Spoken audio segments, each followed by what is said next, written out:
મોરબીમાં બુટલેગરો દ્વારા પોલીસ પર હુમલો કરવાની ઘટના સામે આવી છે। બુટલેગરના ઘરે રેડ પાડવા ગઈ હતી પોલીસ અને માળિયા મેળાના ખીરઈ ગામની આ ઘટના કે જ્યાં ઘટના સ્થળેથી દેશી દારૂ ઘાતક હથિયારો મળી આવ્યા હતા। માળિયા પીઆઈ આરસી ગોહિલ અને અન્ય પોલીસ કર્મીઓ પર હિચકારો હુમલો થયો હતો।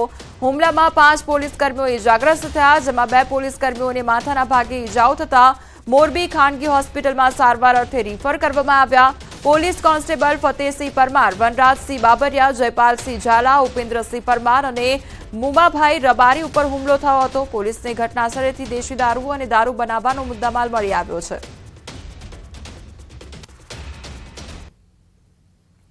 માળિયા તાલુકાના ખીરઈ ગામે જે બુટલેગરોના ત્યાં ઘરે રેડ કરવા ગયેલી પોલીસ ટીમ પર હુમલો કર્યો હતો। 5 પોલીસ કર્મીઓ ઇજાગ્રસ્ત થયા હતા। પોલીસ દ્વારા સઘન તપાસ હાથ ધરવામાં આવી છે। મોડી રાત્રે જે બુટલેગર છે ઇકબાલ મોવર ઉર્ફે ઇકો મોવરના ઘર પર પોલીસ દ્વારા સઘન તપાસ હાથ ધરવામાં આવી છે। મોડી રાત્રિના 2 વાગ્યે પણ પોલીસ ટીમો જુદે જુદે કાફલા સાથે તપાસ કરી રહી છે। તેમના ઘરને સર્ચ કરી રહી છે। ઘરમાંથી જે કંઈ તીક્ષ્ણ હથિયારો પણ મળી આવ્યા છે।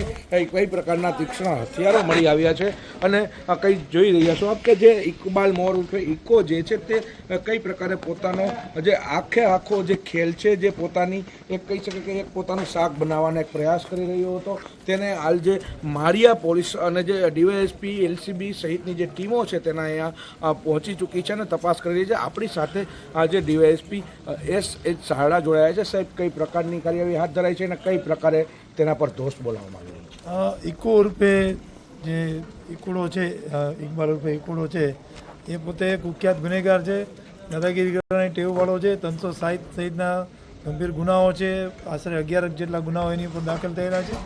આ જે ગુનેગાર છે એ પોતે જ્યારે પોલીસ રેડમાં આવે છે દારૂની, ત્યારે હથિયારો સાથે હુમલો કરે છે અને ત્યાંથી નાસી ભાગી જાય છે પોલીસને જ્યારે લાગે છે ત્યારે। તો આ આરોપીઓ જે નાસી ગયા છે એમને શોધવા માટેની પણ અત્યારે કાર્યવાહી ચાલુ છે। અમરેલીમાં સિંહણના હુમલાથી ખેડૂતનું મોત નીપજ્યું છે। ગીર ગઢડાના કાકડી મોલી ગામ વિસ્તારની આ ઘટના સિંહણ ખેડૂતને દૂર સુધી ઢસડી ગઈ હતી। વન વિભાગ દ્વારા જેસીબીની મદદથી મૃતદેહને છોડાવ્યો હતો।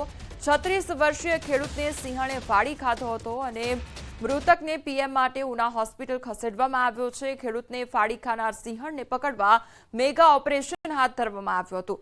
હુમલાખોર સિંહણ પાસેથી માનવ મૃત્યુદેહ છોડાવવા વન વિભાગે જેસીબી ટ્રેક્ટરનો ઉપયોગ કર્યો હતો। સિંહણને ખેડૂતના મૃતદેહ પાસેથી મહા મહેનતે વન વિભાગે સિંહણને દૂર કરી હતી। વન વિભાગ દ્વારા સિંહણને ટ્રાન્ગ્યુલાઇઝ કરીને પાંજરે પૂરવામાં આવી હતી। તો સિંહણ પાંજરે પૂરાતા સ્થાનિકોએ રાહતનો શ્વાસ લીધો। સિંહણને જસાધાર રેન્જ ખસેડવામાં આવી છે।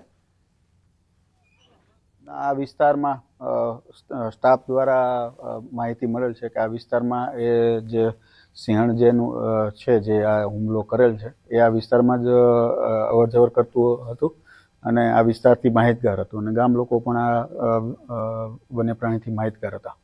જસાધાર અને જાફરાબાદ વન્યજીવ રેન્જના બંને આરએફઓ, વેટરનરી ઓફિસર, ફોરેસ્ટર, વનરક્ષક, ટ્રેકર બધા સાથે મળી અને અંદાજિત 10 વાગ્યાની આજુબાજુ વન્ય પ્રાણીને